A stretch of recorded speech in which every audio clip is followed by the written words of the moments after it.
Do you find that there is enough understanding in terms of budgeting, right? And we hear that word so often. Yeah. Is there a sincere understanding of budgeting, how to draw up a budget, how to follow it, and what to do?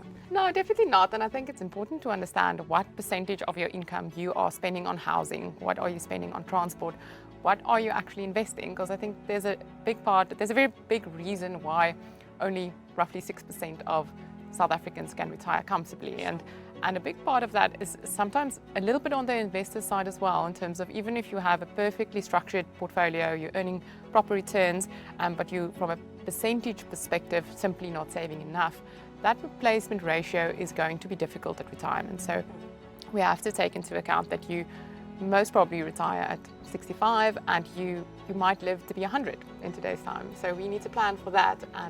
And being female, statistically, we live longer than men. So we also need to plan a little bit differently to that as well. So I think the budgeting thing is very important in terms of making it possible to have X% to save or invest. And there we sometimes need to realign our priorities.